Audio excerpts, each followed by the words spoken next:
Hi, I'm Vic Perri and welcome to Face to Face. Tonight my guests are Chris Gill on my left and Adam Carr on my right, and I suppose both have been quite active in the community over the years in various areas in politics and journalism, and tonight we're going to talk about the Iraqi war. And I suppose it's been a few weeks now, and the message, I suppose, one of the first messages during the war was about whether this was all about oil. Is it blood for oil? And we're going to talk about that tonight. And we have Chris, who is against the war. His argument will be about the fact that the war isn't just, and Adam Carr will talk about, I suppose, that it has been worth it. You can say it. Yes. I suppose that one of the reasons that they went into the country in the first place was all to do with weapons of mass destruction. That was the big thing, and that's what the Americans wanted to prove. What do you think about that? And is there any proof that there is? Well, that was the basis of the Security Council resolution last November that gave Iraq an ultimatum to disarm in accordance with the resolutions that were passed at the end of the Gulf War in 1991. And the US argued that Iraq had failed to do that, and therefore they were entitled to take action to enforce that resolution. France and Germany disagreed, so there wasn't a second Security Council resolution. That was the basis on which the US and Britain acted. Now, I'm not here as a spokesperson for the US government. That was the rationale that they used. My basis for supporting the war was actually the liberation of the Iraqi people from Saddam Hussein's regime, not the question of weapons of mass destruction. But I'm still fairly certain that when the country is thoroughly searched, it will be found that Saddam's regime did have chemical and biological weapons which they had not disclosed.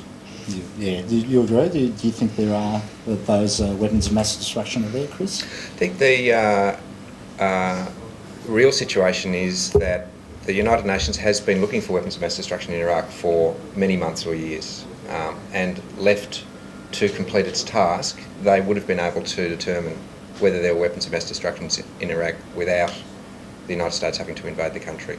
I mean, I'm curious, for example, why, if such weapons existed, they were not used during this conflict. And I'm now highly suspicious of the United States suddenly discovering these weapons when they've been in a position to, for example, import some of their own substantial collection of biological and chemical weapons and plant them in Iraq, should they choose. I think it's a priority that the United Nations inspectors get back into Iraq very quickly and be allowed to continue the job that they started prior to the war. It's interesting you said that it's surprising they haven't used them yet, but if they did, wouldn't that prove that they had them? Well, so strategically they're not going to use it because I'm not even going to attempt to try and get into the head of Saddam Hussein, But the fact is that chemical and biological weapons were not used during this conflict, which at least supports, it's not proof, it supports the theory that such weapons as Saddam has previously used many years ago, a decade ago or more, have either been found and destroyed or they're not there anymore. And what about terrorism? That was another reason to sort of, I suppose, address the situation, because they wanted to, I suppose, stop Saddam or the regime supporting terrorists. Is this going to help the fight against terrorism or make it worse? I mean, so far there hasn't really been anything since the start of the war that, I suppose, any huge terrorist act that, because people thought that all of a sudden there was going to be all this stuff happening. I mean, this was one of the many predictions made by the anti-war movement, which has not come true. I don't think there was a direct link between Iraq and the September 11th attacks. I don't think anyone has succeeded in proving that. And there is a big ideological difference between Saddam Hussein's regime and the kind of Islamist extremism of people like Osama bin Laden. So that doesn't surprise me. Iraq has sponsored other kinds of terrorism over the years. I mean, Abu Nadal, who was one of the most notorious Middle Eastern terrorists, lived in Baghdad until he died last year. I think the real question about the overthrow of Saddam and terrorism is that it will begin to break the state of political delusion in which the Arab world has lived for the last 20 or 30 years, the belief that the whole world is opposed to them, that there is a war, a Christian war to destroy Islam, all of these kinds of which all Arab regimes, not just Saddam, have used as pretexts to bolster their dictatorships. And the sight of the Iraqi people, as I hope will happen fairly soon, electing a democratic government, which will be the first democratic election in Iraqi history and one of the very few that have ever been held in any Arab country, will begin to break down the political climate that allows people like Osama bin Laden to recruit in the Arab world for actions like September 11th. Of course, it's not going to end terrorism overnight, and no one, I don't think anyone who knows anything about the Middle East says that it will. But what the Middle East really needs is political and economic transformation, as has happened in most of the rest of the world over the last 20 years. And I hope that what's happened in Iraq will be the start of that process. And what about, let's focus on... Can I just follow up, for example, Sure. on the issue of terrorism? I think there's 3 forums in which lesbians and gay men and human rights activists in particular should be concerned about terrorism. One of them is the one that gets a great deal of media coverage, which is about the Al-Qaeda, the flying of jumbo jets into buildings, the letting off of bombs, and the speculation as to whether the United States' illegal invasion of Iraq will so inflame Muslim sensibilities around the world that such terrorist organisations as Al-Qaeda will recruit more members. Most commentators agree that that will happen, that there will be an influx of angry Muslims around the world who see this, rightly or wrongly, as a Christian Western war against Islam. So will it lead to increased terrorism? God, I hope not. But what most commentators, almost all commentators now in fact, are saying is that yes, there will increase recruitment opportunities for extremist Islamic organisations like Al-Qaeda. The second forum, which gets widely overlooked, is right here in Australia. Human rights and Islamic welfare organisations are currently overwhelmed by cases of discrimination, vilification and harassment and violence against members of the Australian community, Australians who are of Arab background and Australians who are Muslim. They're being beaten up at school, they're being harassed on the street. The services that previously existed to eliminate such discrimination are being overwhelmed, and there are now special volunteer telephone helplines being set up by Muslim communities in cooperation with churches and other welfare groups just to handle the very real negative impact of this war and the crusade against whatever, who's next on the list for George W. Bush to invade, whether it's Afghanistan, whether it's Iran, whether it's, whoever, whatever the continuing war on terror. Robert Hill has casually announced that this war on terror will of course go on for many years to come, he says on the bottom of page 7 of The Age when launching the new military white paper for the government. So this war is having an impact right here in Australia. It is increasing a sort of terrorism against Arabs right here in Australia, against Muslims right here in Australia. And the third and final thing I want to say from a gay perspective is in relation to the prospect for human rights for lesbians and gays elsewhere in Muslim communities around the world, whether it's in Malaysia, whether it's in Indonesia, whether it's Muslim communities in Western nations.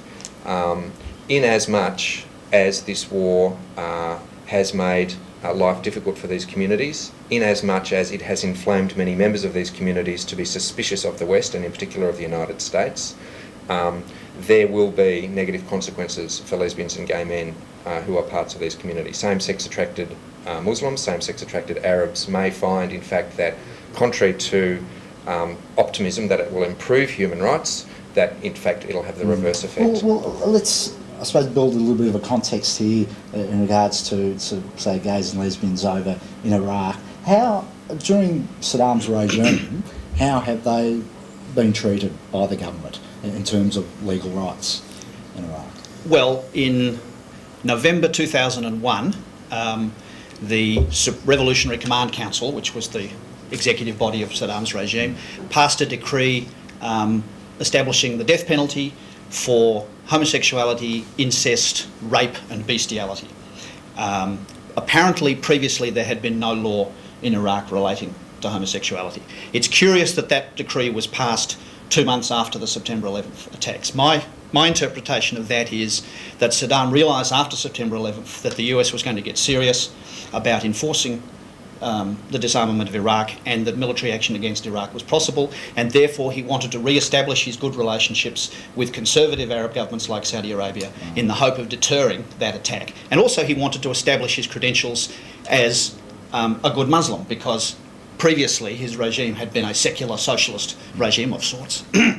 In 1991, they inscribed the words "God is great" on the Iraqi flag. It's that Arabic script you can see on the Iraqi flag, and that was done as a sign that secularism had been abandoned and that Iraq was, in some senses, becoming an Islamic state of some sort.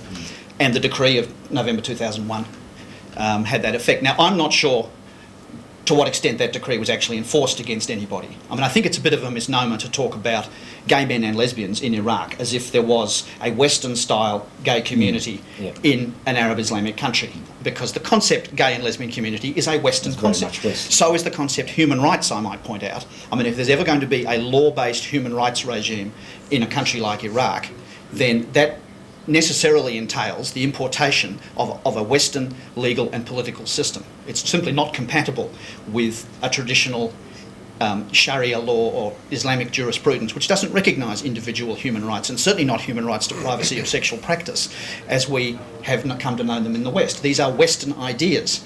And I make no apology for the fact that saying countries like Iraq need to be Westernised.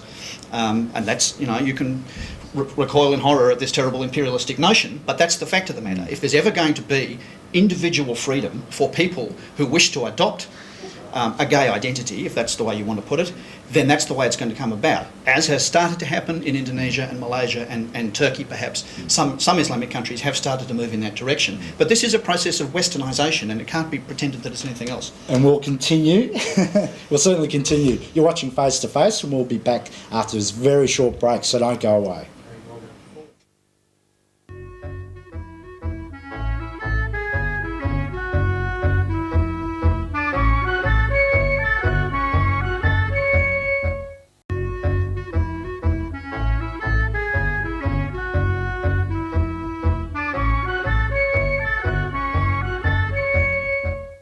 And welcome back. I'm Vic Perri. You're watching Face to Face, and I've got Chris Gill on my left and Adam Carr on my right, and we've been talking about the Iraqi war, and I suppose we've also been covering the implications for gays and lesbians.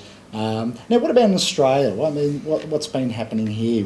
We've seen coverage of anti-war protests, and there's a queer component in that protest. Can you explain who they are? Who is this component? Sure. Look, my concerns about this issue started when somebody wrote a letter to one of the gay newspapers here saying that they were unhappy with the peace theme for this year's Pride March as part of Midsummer, and that as a gay man they didn't think anyone could or should speak for other gay men or lesbians about the issue of peace, that it wasn't a gay issue. Adam mentioned earlier, for example, the notion that human rights is a Western concept. Well, I challenge that, I dispute that. I think that every member country of the United Nations has signed on to the United Nations Charter and to the Universal Declaration of Human Rights, which doesn't mean, of course, that overnight human rights are improved in these countries, but that they have a commitment, a public commitment. This is an internationalist issue, human rights. It is not a Western construction.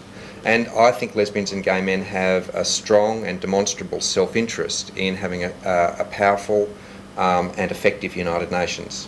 Actions like the US war in Iraq, which undermine or ignore the United Nations, should be of concern to lesbians and gay men, because it, in my view, has the real danger of challenging the United Nations' capacity to be a powerful advocate, to bring countries to the table to talk about human rights, including gay and lesbian rights. And let's remember that it was Rodney Croom's appeal to the United Nations which set in train a course of events which led to the decriminalisation of gay sex in Tasmania.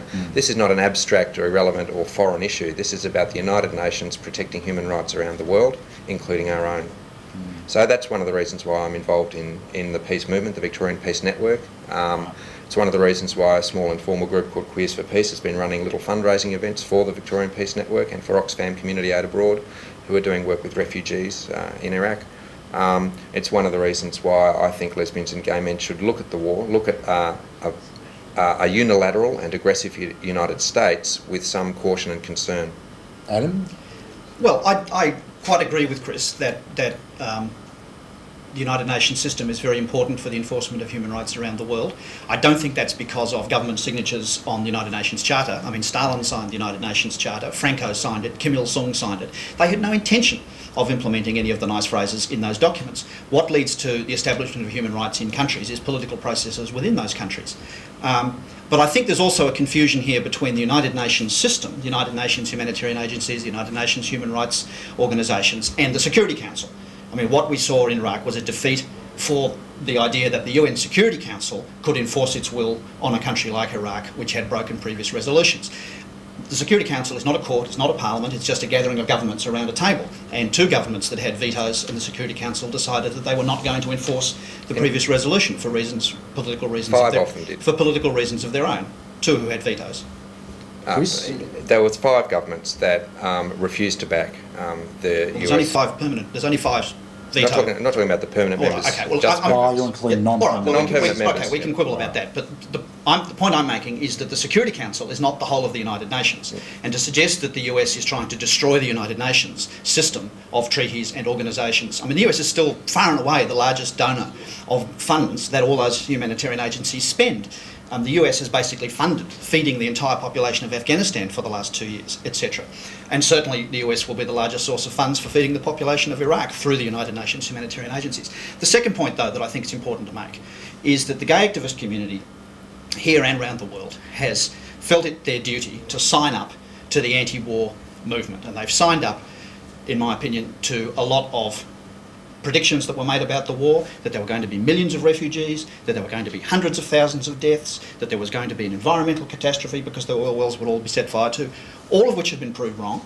They were proved wrong in relation to the Gulf War in 91, they were proved wrong again in relation to Afghanistan, and now they've been proved wrong again.